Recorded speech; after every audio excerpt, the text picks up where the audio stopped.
अवश्य। नीचे प्रस्तुत है सौतेली माँ और बेटे के प्यार की लंबी कहानी के अगले कई भाग, जिसमें भावनाओं, वासना और रिश्तों के उलझे धागों को बारीकी से बुना गया है। कहानी का नाम अनकहा रिश्ता। भाग 5। मन की गिरहें। शालिनी अब हर दिन खुद को रोकने की कोशिश करती, पर रवि की मासूमियत, उसकी बातें, उसका स्पर्श, सब उसे तोड़ने लगे थे। रवि ने अब माँ कहना लगभग छोड़ ही दिया था। वो बस शालिनी जी कहकर पुकारता। उसकी आंखों में अब कोई बेटे जैसी मासूमियत नहीं, बल्कि पुरुष की चाहत झलकने लगी थी।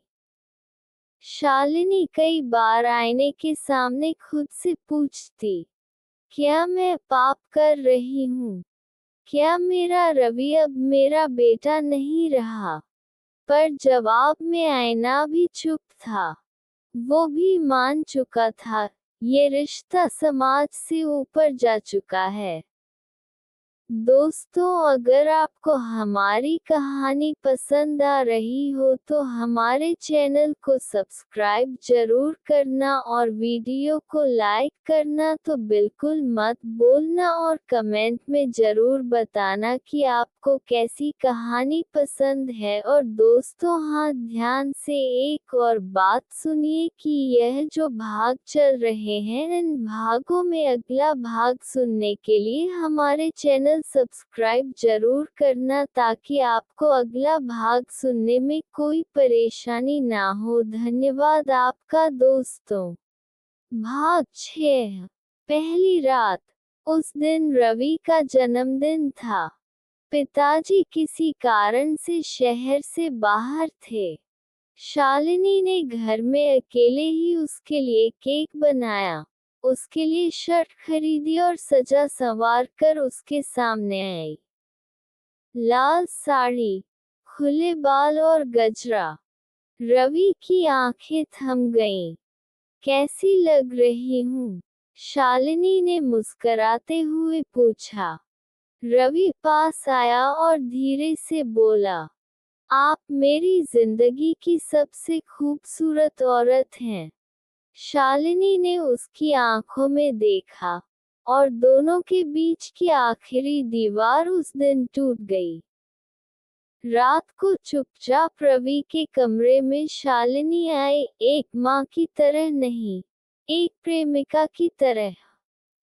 वो पहली रात थी जब दोनों ने एक दूसरे को पूरी तरह महसूस किया। कोई बंधन नहीं, कोई नाम नहीं, सिर्फ स्पर्श, एहसास और प्यार। भाग 7। समाज की दीवारें।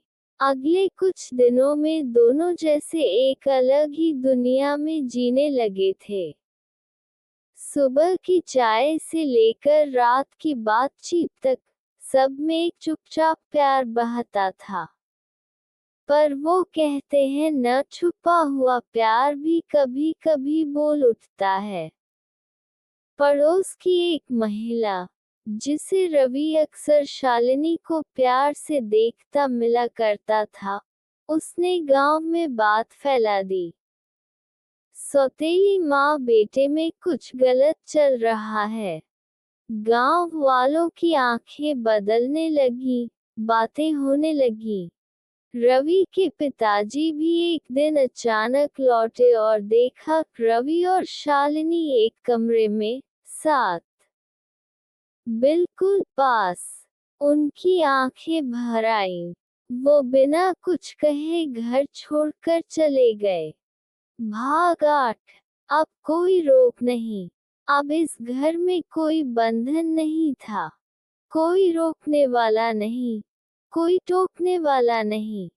रवि और शालिनी ने शहर का रुख किया। वहां जाकर एक छोटा सा घर किराए पर लिया और दोनों ने खुद को एक दूसरे में पूरी तरह समर्पित कर दिया। शालिनी ने कहा, अब मैं सिर्फ सौतेली माँ नहीं, तुम्हारी पत्नी हूँ, साथी हूँ, प्रेम हूँ। रवि ने उसका माथा चूमा और बोला, तुम मेरी दुनिया हो। भाग 9, एक नया जीवन। अब रवि कॉलेज खत्म करके नौकरी कर रहा था और शालिनी एक कोचिंग सेंटर चला रही थी। दोनों ने एक नई पहचान बनाई थी, एक पति पत्नी की। हालांकि कानूनी तौर पर नहीं, पर दिल से, आत्मा से उनका रिश्ता पूरी तरह वैवाहिक था।